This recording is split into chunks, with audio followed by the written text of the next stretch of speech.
Biden's stock market record so far is the second worst since Jimmy Carter. By Matt Egan, CNN Business. Updated 3:25 p.m. Eastern Standard Time, Tuesday, November 8, 2022. New York. CNN Business. The stock market under President Biden started with a boom, but it heads into the midterm elections looking more like a bust. As of Monday, the S&P 500 has fallen by 1.2% since Biden took office in January 2021. That marks the second worst performance during a president's first 656 calendar days in office since former President Jimmy Carter, according to CFRA research. Out of the 13 presidents since 1953, Biden ranks ninth in terms of stock market performance through this point in office, besting only former presidents George W. Bush, minus 32.8%, Carter, minus 8.9%, Richard Nixon, minus 17.2%, and John F. Kennedy, minus 2.1%, according to CFRA. By contrast, Biden's two immediate predecessors sported surging stock markets as they headed into their first midterm election. The S&P 500 climbed 52.2% during the first 656 calendar days in office for former President Barack Obama and 23.9% under former President Donald Trump, according to CFRA. The struggles in the market are largely linked to high inflation, which has caused the Federal Reserve to launch a barrage of punishing interest rate hikes. Of course, the stock market is not the economy, nor should it be viewed as a barometer to govern towards. Good news for Main Street is at times treated as bad news by Wall Street. Despite the recent losses in the market, the jobs market remains historically strong. The unemployment rate is near half-century lows and total employment has returned to pre-COVID levels. Worst year for stocks since 2008. And it's worth noting that stocks surged during the early days of the Biden era. The S&P 500 spiked 27% in 2021 as the economy bounced back from COVID-19. The first year was stupendous. And then we gave a lot of it back, said Sam Stovall, chief investment strategist at CFRA Research. Slammed by the Fed's all-out war on inflation, the S&P 500 is down 20% this year, on track for its worst year since 2008.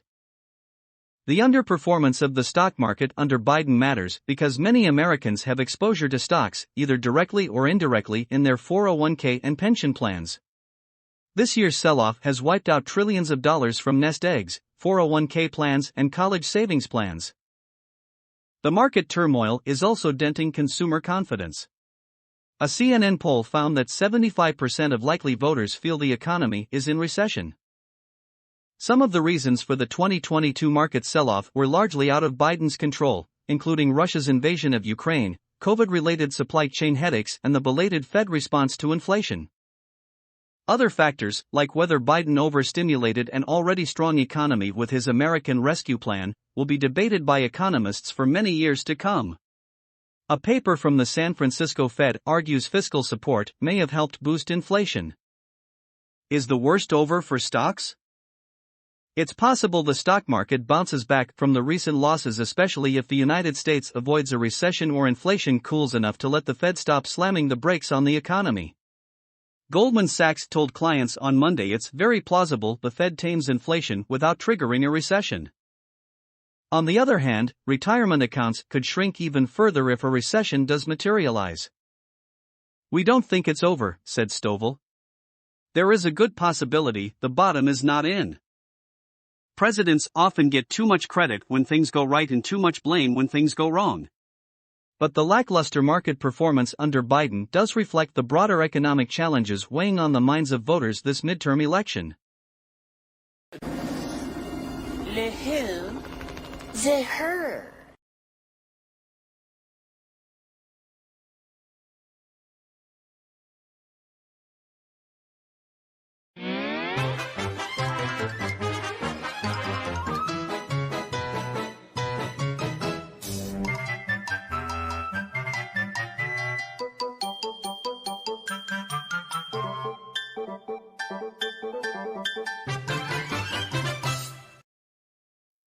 Job growth. While the new administration certainly can't take all of the credit, and the government itself doesn't create jobs, employers make hiring decisions based on the long-term economic outlook, and the president has a great deal to do with that.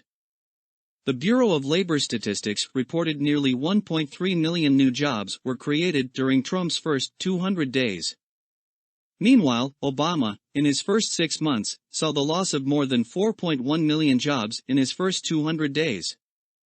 The Bureau said 6,000 construction jobs were added in July for a total of 82,000 since January. In addition, 16,000 manufacturing jobs were added in July, a total of 70,000 since January. The labor force participation rate increased to 62.9% in July. In June, there were 6 million job openings in the U.S., one of the highest levels recorded.